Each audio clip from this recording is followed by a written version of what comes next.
A ideia de conexão necessária entre os acontecimentos nasce do número de casos semelhantes onde se apresenta a conjunção constante desses acontecimentos. Esta ideia não pode nunca ser sugerida por nenhum dos casos que se consideraria em todos os dias e posições possíveis.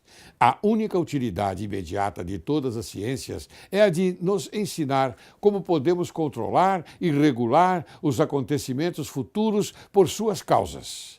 Objetos semelhantes estão sempre em conexão com objetos semelhantes. Temos a experiência dessa conjunção. De acordo com esta experiência, podemos definir uma causa como um objeto seguido por outro, e tal que todos os objetos semelhantes ao primeiro são seguidos por objetos semelhantes ao segundo. Em outros termos, tal que, se o primeiro objeto não tivesse existido, o segundo nunca teria existido. Desta maneira, o aparecimento da causa conduz sempre o espírito, por uma transição costumeira, à ideia de efeito. Podemos considerar a relação de causa e efeito sob uma destas duas luzes, mas, fora delas, não temos a ideia disto.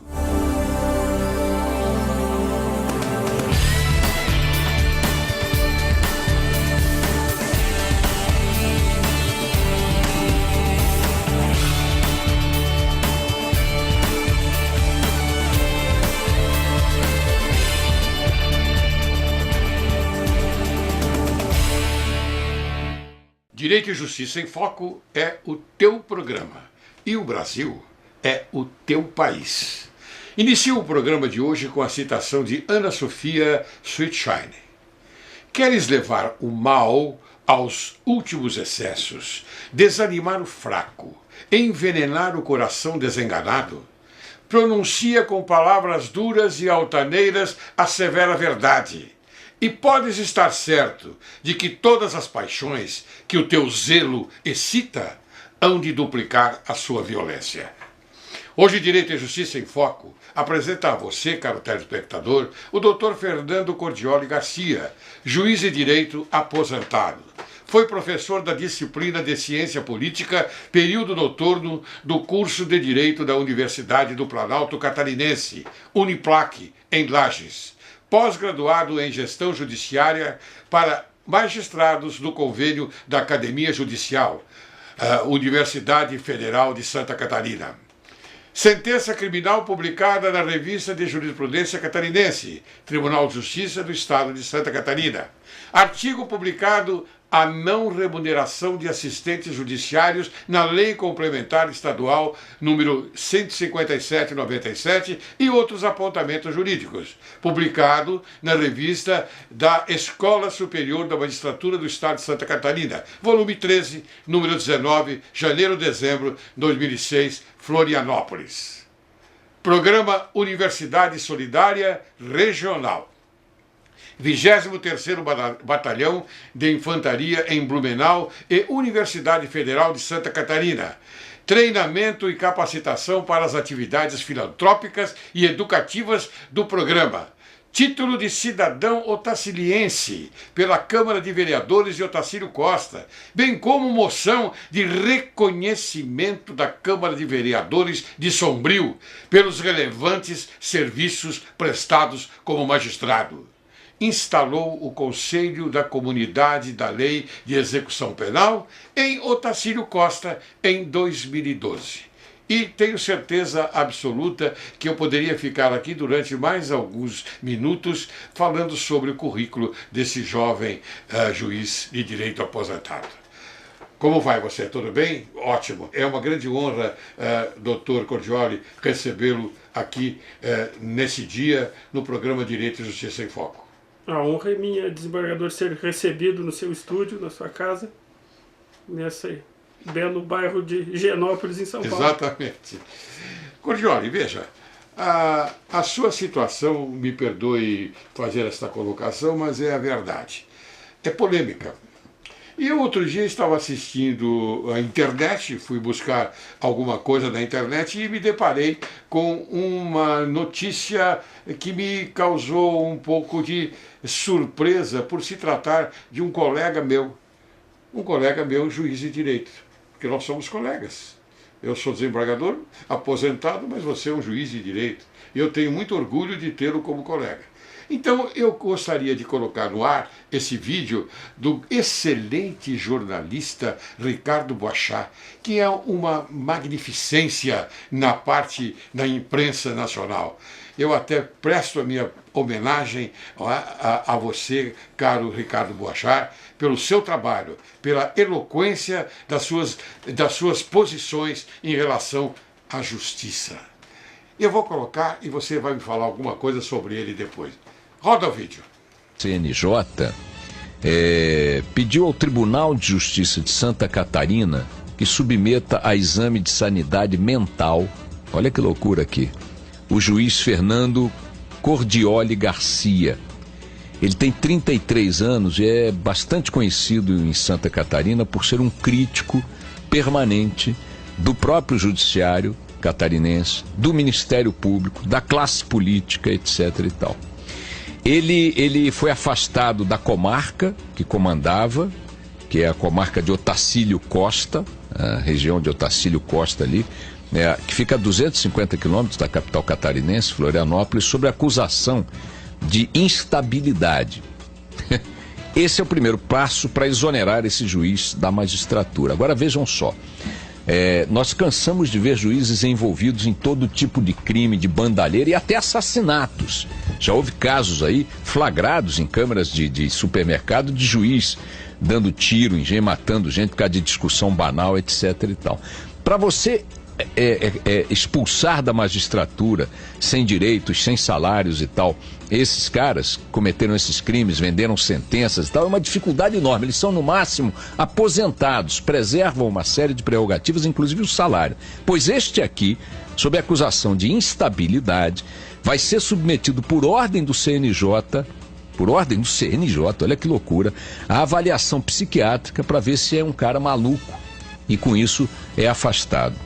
Ele foi afastado do cargo por 49 votos, dentre 62 desembargadores do Tribunal de Justiça de Santa Catarina, ou seja, unânime, né? Unânime o afastamento.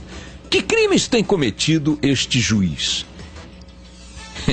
É o seguinte, ele peita o Ministério Público porque engaveta processos contra ricos e aperta o gogó dos pobres.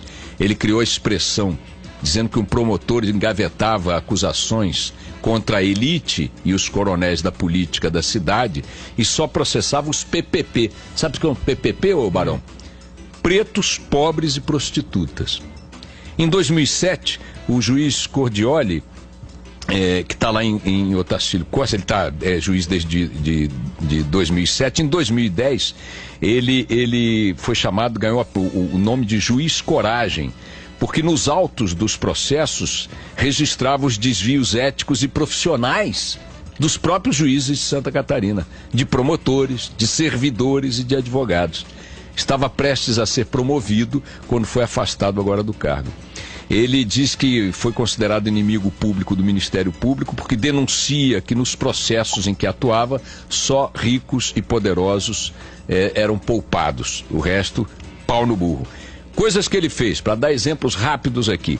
Em 2012, o juiz Cordioli leiloou 2 carros do prefeito da cidade de Palmeiras.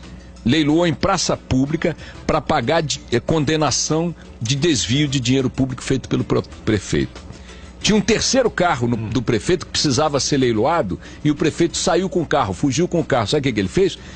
Deu uma ordem para a Polícia Rodoviária Federal apreender o carro na estrada, leiloou o carro na praça pública de longe e o prefeito ficou a pé no acostamento. Depois ele se recusou, o Ministério Público lá da cidade dele, de Otacílio Costa, se recusou a mandar o perito avaliar a casa de um outro ex-prefeito também acusado de corrupção. O Ministério Público não quis pagar os peritos para fazer a avaliação. O que fez o juiz Cordioli?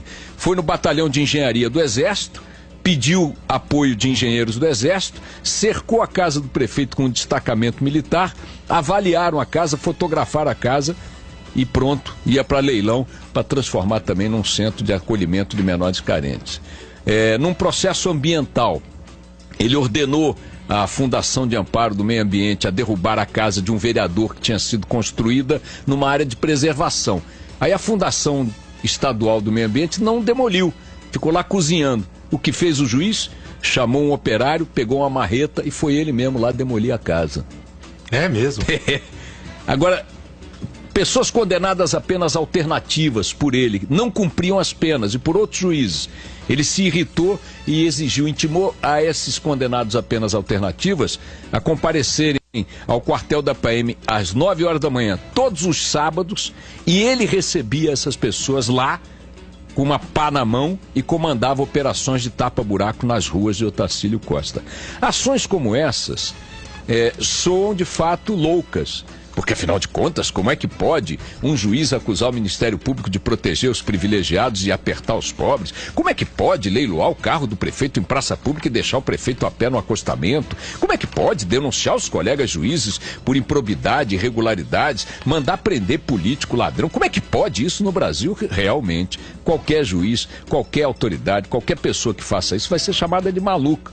O surpreendente, minha gente, é que os loucos se torne a única referência de lucidez numa maluquice, isso sim, geral, como a que nós vivemos aqui. Vejam, o Conselho Nacional de Justiça, órgão máximo da justiça, concordou com os desembargadores de Santa Catarina e vai afastar esse juiz, vai punir esse juiz, com exoneração da carreira. Olha que punição que vão aplicar. Digam para mim, disso que ele fez aqui, o que é atitude de maluco? Nada, né? Talvez apenas por estar enfrentando inimigos que ele não vai poder vencer. Talvez a única loucura dele seja essa. Nossa solidariedade ao juiz Fernando Cordioli Garcia, 33 anos, é um exemplo de servidor da justiça. Então, meu caro Fernando Cordioli, o que você acha dessas palavras? A primeira impressão, quando eu ouvi, me pareceu que havia um equívoco ou outro, mas revendo agora no seu estúdio, muito pertinente e muito consciente do que está falando o jornalista. Ele me ligou, ele entrou em contato comigo, uma prática infelizmente incomum na ética jornalística, mas que o Boechat teve o cuidado de fazer. Eu estava no trânsito em Florianópolis e me lembro que a assessoria dele telefonou, ele falou pessoalmente comigo, fez 2 ou 3 perguntas altamente pertinentes, indo direto ao ponto. Eu respondi brevemente, né, estava no trânsito, e ele, né, lamentou do outro lado, agradeceu e produziu essa reportagem. Eu diria mais essa coluna, né, essa opinião. Uhum. Né? E ela é baseada também num trabalho jornalístico de um jornalista chamado Renan Antunes, Prêmio ESSO, no trabalho também de um jornalista local de Lages chamado Pablo Gomes. E não há o que alterar, apesar do próprio conselheiro do CNJ numa rede social ter combatido, ter questionado, não há o que reparar no que o Boechat diz, porque o contexto é esse. Um magistrado que tenta se socorrer no CNJ e não recebe nada. A única coisa que eu recebi de apoio foi que se sugestionou ao TJSC que procedesse o meu exame de sanidade mental. Então veja bem, desembargador, um magistrado é afastado do cargo a título de ajuda porque estaria doente, sem CID, sem junta médica, sem absolutamente nada, e este paciente é que tem que lutar para ser submetido à junta médica, ao diagnóstico competente. E acabei, inclusive, desistindo do procedimento de controle administrativo, do recurso, digamos assim, ao CNJ, porque havia o risco de ser convalidado o que aconteceu, essa violência. Um tribunal não pode violar a inamovibilidade dessa forma. O magistrado tem que ser acusado de algo grave, tem que ter provas, tem que ter justa causa. A medicina é exercida por médicos, né? Ainda mais a psiquiatria. Muito bem, então quer dizer que você acha que esses fatos, os fatos são verídicos, né? E você cumpriu ou não as regras da LOMAN? Eu procurei pelo menos cumprir, né? Não posso dizer que... Um minutinho. Caro telespectador, LOMAN é a Lei Orgânica da Magistratura Nacional. A LOMAN, ela peca por só ter, se não me falha a memória, 4 incisos legislados. Um primeiro bem amplo, que fala genericamente nas leis, né, cumprir as leis. Um outro inciso que fala em residir na comarca. Um terceiro que fala em excesso de linguagem. E no exercício de autocrítica, né, sendo jovem, já tendo sido condenado pelo desembargador Ronei Daniele, que foi relator, né, devo ter pecado, sobretudo no excesso da linguagem, né, a maior crítica que eu recebo. Mas, por outro lado, como é que nós vamos exercer o nosso trabalho de julgadores se não temos nenhuma imunidade, né? Não podemos escrever a verdade. Temos que pedir licença para o Ministério Público para dizer o que atualmente já é domínio público, né? Que só estamos condenando PPP. Na época que eu falei isso, e falei nos autos, como forma de concessão de habeas corpus, inclusive, foi feito reuniões, né, para me aposentar. E hoje em dia eu acho que não ocorreria mais, né, porque os tempos mudaram, as redes sociais se instalaram, e está todo mundo aí vendo filhos de certos alguém ficando bem menos na prisão do que o povo mais simples, né? Eu sou obrigado a concordar com você, Cordiori, porque nós vivemos num país onde a hipocrisia é aquela que rege os procedimentos. Os procedimentos estão sempre alinhados nesta hipocrisia. Para uns, tudo. Para outros, mais ou menos. E para os demais, nada. Para os demais, absolutamente nada. Então veja, eu estou sensibilizado com a sua situação. É por isso que eu chamei aqui no meu estúdio para que a gente conversasse sobre este problema. Também munido pela eloquência do jornalista Ricardo Boechat, porque eu tenho também na mais alta conta, e ele colocou de uma forma bastante precisa aquilo que acontece no país. E, lamentavelmente, nós temos que tomar uma posição sobre o judiciário. O judiciário, eu só defendo o judiciário aqui, e você, caro telespectador, é testemunha disso, porque eu entendo que o judiciário é sério, muito sério. Não é? Agora, eu acredito também que há magistrados, que a maioria são magistrados sérios e levam a profissão de uma forma bastante coerente. Agora, há magistrados que fazem parte da parte podre do judiciário. É assim que eu chamo. Parte podre do judiciário. Então veja, eu estou muito contente, repito, de você estar aqui e falar dessa maneira. Eu vou prosseguir da seguinte forma.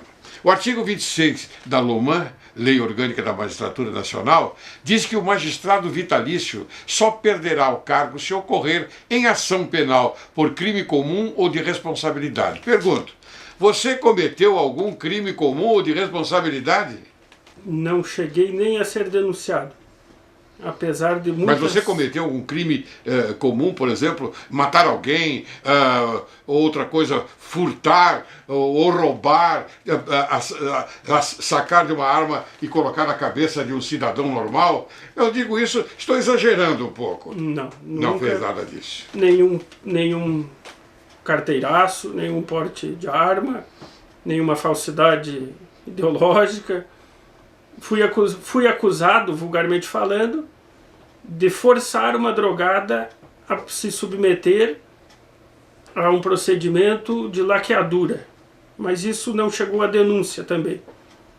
E eu me defendi dessa acusação e acreditava fazer parte das minhas atribuições, garantir esse serviço público para as mães carentes, que já tinham vários filhos, um de cada pai. E na situação era dentro de uma audiência, uma mulher jovem, cerca de 19, 20 anos, drogada, e já estava com o terceiro filho abrigado, e ela queria a filha de volta, mas deixava os filhos no abrigo. Queria a filha tão somente, e nessa mediação, nessa conciliação, eu consignei em ata que para ela ter os filhos todos com ela deveria se submeter ao programa Ser Mãe da comarca de Otacílio Costa, da prefeitura de Otacílio Costa, melhor dizendo. Um programa exemplar que acabou sendo abandonado por força dessa campanha do Ministério Público de me enquadrar, né, de subsumir esse meu atuação judicial a um tipo penal de uma lei especial. E uma lei que tem até um cunho meio trabalhista. Na jurisprudência toda, no Supremo, tem um deputado que foi condenado porque ele comprou votos fazendo a cirurgia nas pacientes, nas eleitoras dele. Ele concedeu essa bondade, entre aspas, não é? Para obter votos. Para obter votos. E acabou sendo condenado. É uma discussão que por si só envolve planejamento familiar, que é um nome bonito para controle de natalidade. E foi por onde o Ministério Público começou a sua campanha de me aposentar. Muito bem, a mesma norma reflete que pode ocorrer também a perda do cargo em um procedimento administrativo, é correto? Correto. E o que envolve... Mas não é o seu caso, é? É o meu caso, eu fui aposentado. No caso criminal, tem mais a ver com a perda da aposentadoria, né? E no caso administrativo, não se perde o cargo e a aposentadoria propriamente dita. A pessoa acaba sendo punida quando na sanção máxima de aposentadoria, é uma aposentadoria proporcional.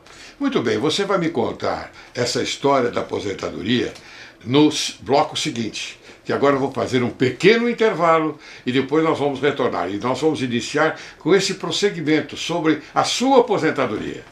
Você aguarde, que logo, logo retornaremos.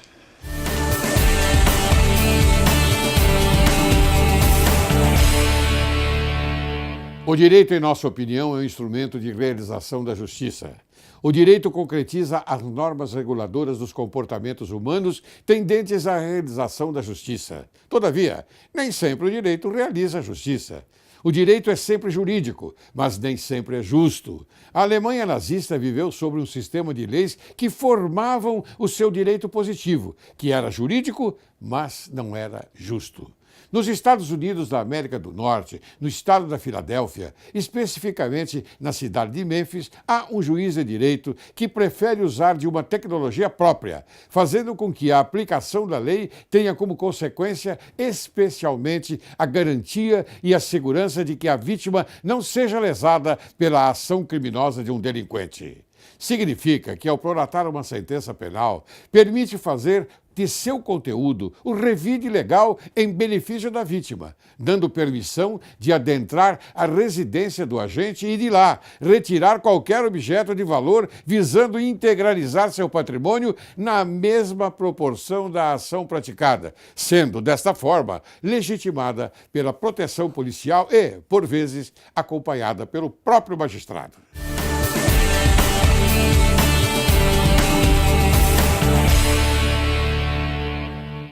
Retornamos. Hoje conversando com o juiz aposentado, doutor Fernando Cordioli Garcia. Então, Fernando, explica para mim, esta aposentadoria está ligada à punição? Sim, eu fui aposentado compulsoriamente contra a minha vontade, como uma forma de punição, depois de sofrer inúmeros procedimentos esparsos, um deles criminal, como eu falei antes, questão da audiência, lá onde eu toquei no assunto do planejamento familiar, e acabei sofrendo outros procedimentos administrativos. O primeiro, acabei sendo removido para a comarca de Sombrio, foi quando houve essa reportagem, essa manifestação do Boechat, que falamos antes.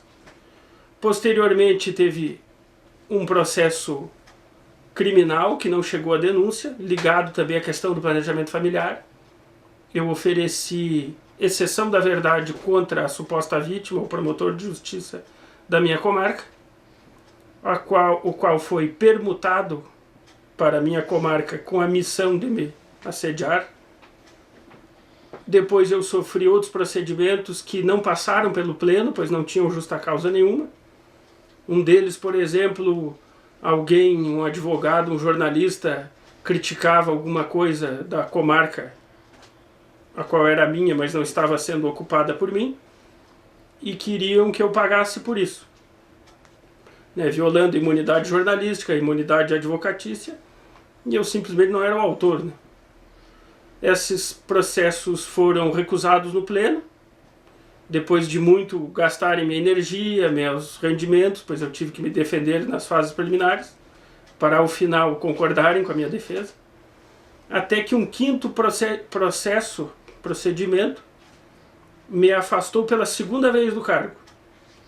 E dessa vez eles não me acusaram de ser maluco propriamente dito, expressamente, como fez o desembargador Vanderlei Romer, sem mostrar, declinar o relatório dessa acusação previamente para o meu advogado, que por sua vez também falou antes no pleno. Eles acusaram de maluquice por vias obtusas. Eles me acusaram, por exemplo, de trabalhar de pijama, desembargador. O senhor imagina um juiz... Trabalhar de pijama? Trabalhar de pijama, acordar tarde... Da sua casa, claro. Ir para o fórum de pijama.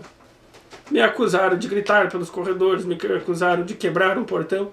Mas isso tudo é verídico? Tudo inverídico. Tudo inverídico. Tudo inverídico. Quando muito, um total telefone sem fio, total abuso de circunstâncias, de deturpação. Pijama, por exemplo, eu não uso, não tenho. É mais provável eu ter ido pelado por fora do que de pijama. Coisa que não ocorreu. Não ocorreu. Aí nem roupão, nem pijama, nem nada, né? Uma pessoa, para me difamar, escreveu por escrito e trouxe numa audiência, e o senhor sabe que isso é proibido, Sim. Testemunha oral. É claro, uma sustentação oral não pode ser lida, ela tem que ser naturalmente, como diz a própria sustentação oral, sem naturalmente cola, né? E é óbvio, tudo a gente sabe disso. Era o depoimento de uma testemunha que traz por escrito, e fora de uma sindicância, num procedimento preparatório onde, não sendo sindicância, se ouve quem eles querem e não quem eu arrolo, né, uma subsindicância, e essa ex-subordinada escreveu que eu fui trabalhar com uma roupa parecendo um pijama. Meu Deus do céu. Parecendo um pijama devido a amassado, talvez.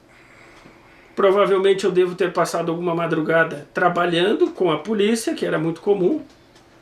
Às vezes eu era acordado pela própria guarnição da polícia militar, que me convidava para ir.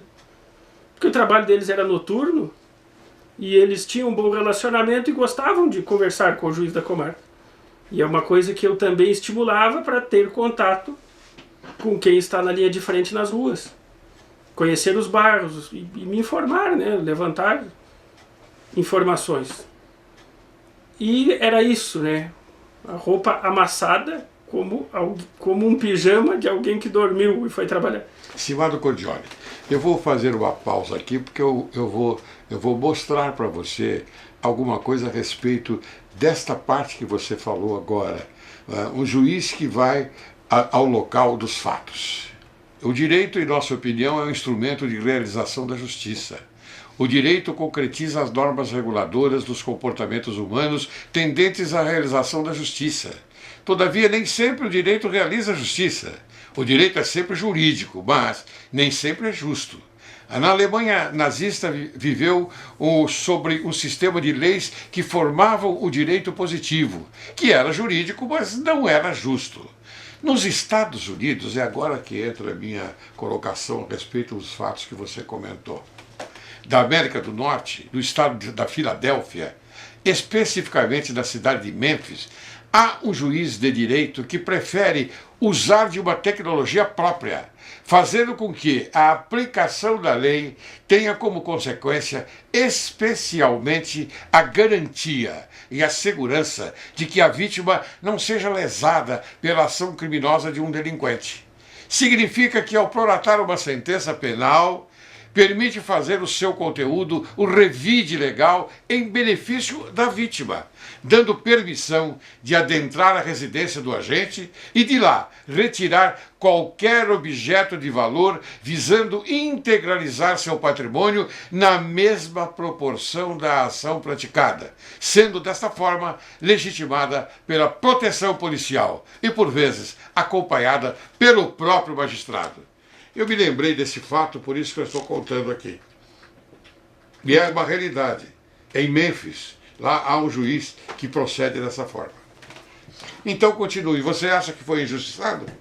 Eu fui injustiçado, sobretudo no procedimento, na violação da ampla defesa, do contraditório, porque a tomada do depoimento desta testemunha, que traz por escrito a sua difamação, seguida de isso ser também deturpado na portaria acusatória e sair no dia seguinte ao diário oficial que eu teria ido trabalhar de pijama, é nítido um assédio moral, é nítido a ideia de que eu seria um juiz maluco, né? A tese que sucumbiu na primeira, eles fizeram tudo de novo por outras formas. E aí o que é estranho, eu nunca trabalhei de pijama nas outras dezenas de comarcas, somente naquela. Eu só maltratei subordinados. Quer dizer, é uma aparência, não é? Aparência no pijama por causa do terno que estava amassado. Talvez eu tenha pecado, talvez eu mereça uma advertência, talvez eu mereça uma disponibilidade. Mas a aposentadoria causa prejuízo ao erário. As pessoas estão me sustentando, eu tenho 37 anos, estou aqui passeando em São Paulo e deveria estar numa cadeira, numa mesa, fazendo sentenças, conduzindo audiências. Claro, claro. Que era o que eu queria, o que eu quero ainda, né? Foi me oferecido de forma tácita uma aposentadoria integral. Era só eu chegar na junta médica, sob efeito de drogas, e responder algumas bobagens para o médico psiquiatra. O próprio efeito de ser perseguido, a psiquiatria em assédio moral fala que a intenção é converter a pessoa em um maluco, naquilo que dizem dela. E o que nós podemos, desembargador, com o programa alertar os colegas e magistrados é que a maldade existe e que é uma disciplina muito ligada ao direito de trabalho, mas que tem o seu lugar na improbidade, no direito administrativo, que não temos direito a recurso. Se olharmos com atenção no CNJ, o juiz de direito da justiça comum estadual não tem direito a recurso. O que o seu tribunal julgar só pode ser revisado, o que não equivale a uma apelação, revisado com prova nova pelo CNJ. Não existe uma apelação com efeito devolutivo e, pior ainda, efeito suspensivo. Suspensivo, claro. Então temos aí colegas do Ministério Público, de outros ramos aí do poder, que cometem crimes, inclusive contra a vida, contra o patrimônio público, e que tem toda a presunção de inocência. E chegam lá no final e ganham uma aposentadoria proporcional, mas aí já acumulou 20, 30 anos. É quase uma integral. No meu caso, eu fui aposentado com efeito imediato da própria sessão. E você, a sua aposentadoria é parcial? Parcial, proporcional, com a minha advocacia, deu cerca de 11 anos, 34%, se não me engano, dos proventos do juiz de entrância final. Muito bem. O que comparado com o salário mínimo não é pouco e é um prejuízo ao erário público. É um prejuízo ao erário público quando você poderia estar trabalhando normalmente, não é? Exercendo a sua atividade de uma forma bastante equânime e magistralmente, não é? Porque eu tenho certeza absoluta que você é um magistrado competente, um magistrado que faz da sua profissão, ou fez da sua profissão, a suficiência, a eficiência e também aquilo que, afinal de contas, a gente quer de um magistrado que se projete num amplo momento de justiça. Eu entendo, eu vejo dessa forma. Agora eu pergunto, você pode explicar ao telespectador se seus pares não receberam bem a sua performance nas decisões de sua jurisdição? Muitos não receberam, porquanto o comodismo, né, a mudança afeta a zona de conforto de muitos. Uma das primeiras coisas que eu trabalhei foi o efeito suspensivo nas ações coletivas, ações civis públicas. Por lei, uma legislação, inclusive fruto do trabalho do Estado de São Paulo, de juristas paulistas, uma legislação copiada dos norte-americanos, que são muito preocupados com isso que o senhor falou, com a efetividade. Colocou-se na lei de 1985 que a apelação só tem efeito suspensivo se motivadamente concedida pelo juiz. Então isso dá para o juiz de primeira instância poder político, ele deixa de ser um juiz de mera passagem, para se tornar um juiz que concede efetivamente ou não concede algo, e um juiz que tem importância, relevância, que vai ser temido pelo prefeito, pelo vereador, pela área da sua comarca. E eu passei a atentar para esse comando do legislador e dar efetividade às decisões. Uma delas é essa que repercutiu muito, a demolição de uma obra em área de preservação permanente. E também do prefeito, né? Era de um vereador da situação, era de um vereador do prefeito. E, posteriormente, essa sentença sequer houve apelação. Sequer houve apelação, mas já depois de publicada, depois de exauridos os prazos, foi determinado que o órgão ambiental competente cumprisse. Uma situação que sequer demandava controle judicial, pois o poder de polícia administrativo, né, não sendo a moradia de alguém, residindo alguém dentro daquela casa, que não era o caso, autoriza que a própria prefeitura, o Estado, o IBAMA, chegue lá e corrija, né, inclusive aplique uma multa. Tudo isso eu falei na minha sentença. Processo antigo, processo que não tramita de uma forma regular, concedi tudo que o Ministério Público queria, promotor de justiça, Dr. Rafael Meira Luz, se eu não me engano o nome, me acompanhou nessa ocasião junto com o PPT da PM de Santa Catarina, e foi na verdade um desmonte de uma casa, era uma casa pré-moldada e fizemos inclusive um favor para o réu. E não cobramos custas disso também. Tiramos a casa da PP e a deslocamos. E outras ações também, outras ações coletivas do mesmo naipe, digamos assim, tramitando há décadas, que envolvia a defesa do meio ambiente. Essas decisões foram um choque, né? E essa do prefeito também, que você impediu que ele retornasse de automóvel para... Essa estava em fase de execução há muitos anos, um processo, se eu não me engano... E não andava? E não andava, por quê? Porque o devedor é muito hábil e ele nomeia um lote de uma Coab, de um loteamento irregular, um terreno sem valor numa comarca afastada. Até a precatória ir, até a avaliação vir, até o leilão. E ele deve 100 mil, ele nomeia um lote sem rua, sem luz, sem água, que vale 3, 4, 5 mil reais. E isso gera demora. De ofício, eu atuava muito de ofício, isso causou também muita indignação, sobretudo no Ministério Público. De ofício, sem sair da minha cadeira, eu identifiquei, junto aos sistemas do Detran, 3 automóveis, 2 automóveis em nome do prefeito, além do terceiro que ele usava.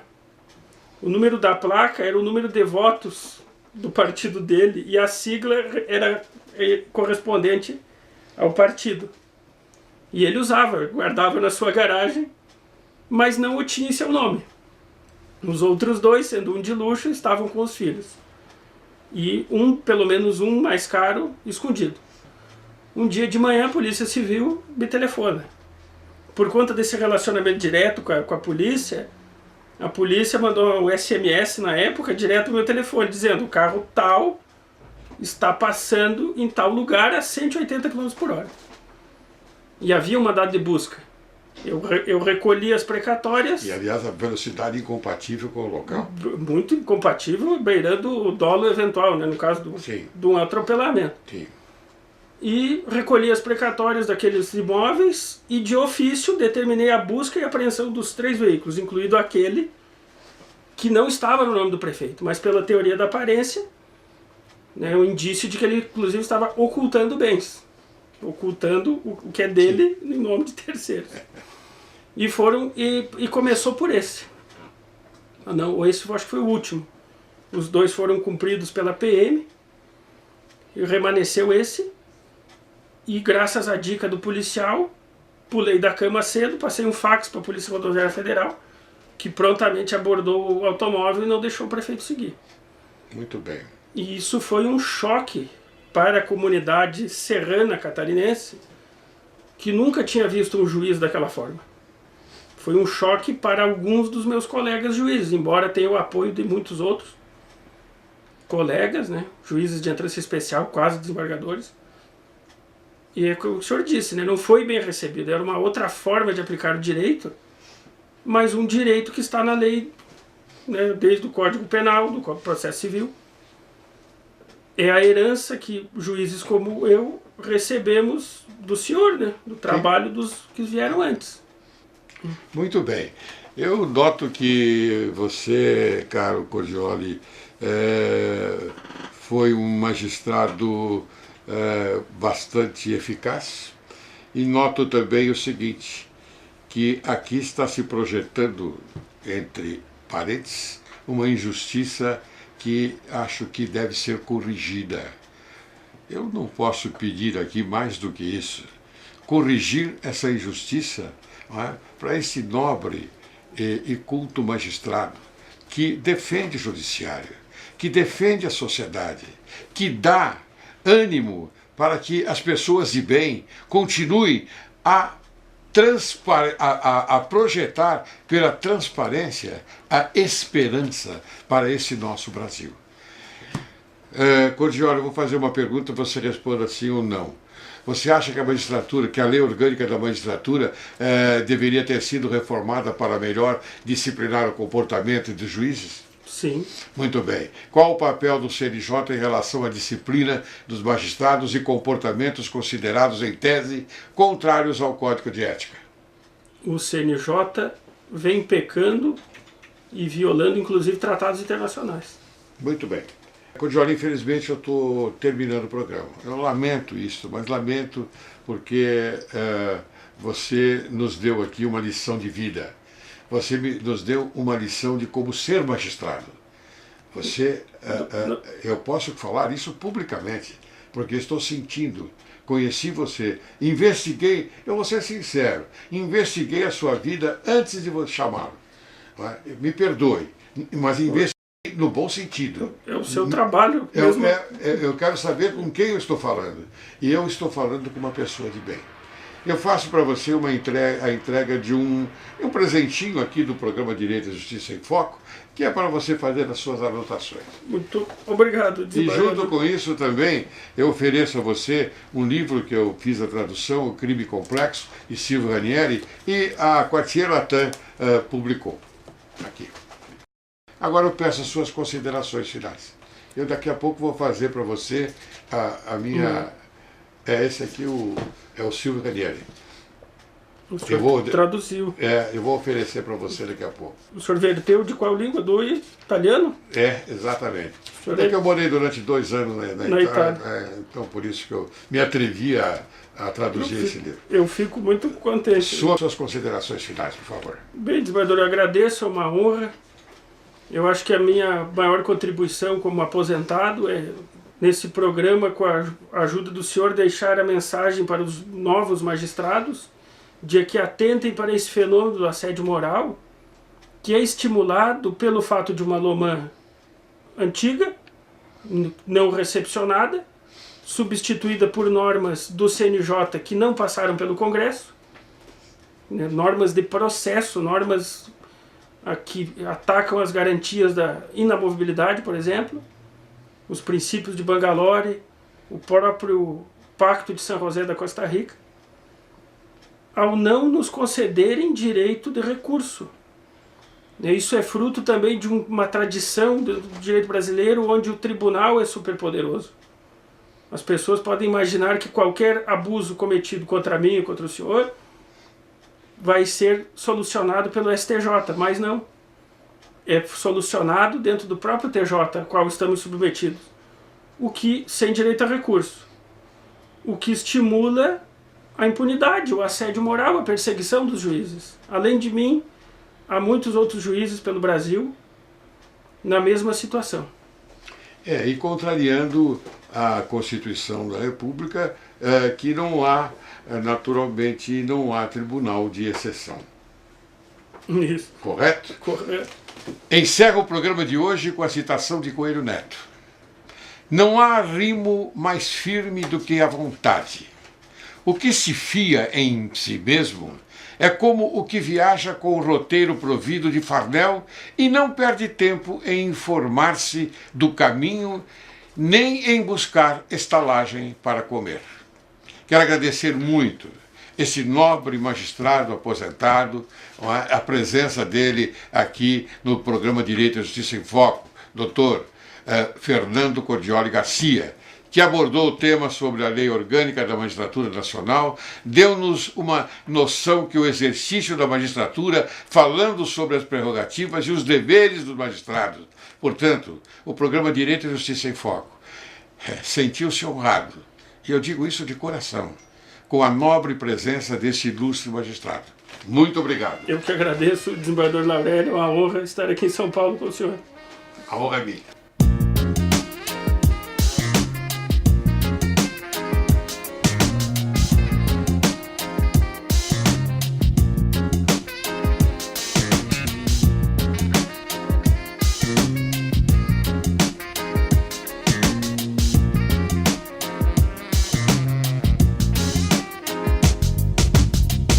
Ma folie fait ton désespoir. Ne m'en veux pas, je n'ai pas voulu te faire de tort. Si tu savais combien mes désirs me font souffrir, non, ne m'en veux pas, je me débat.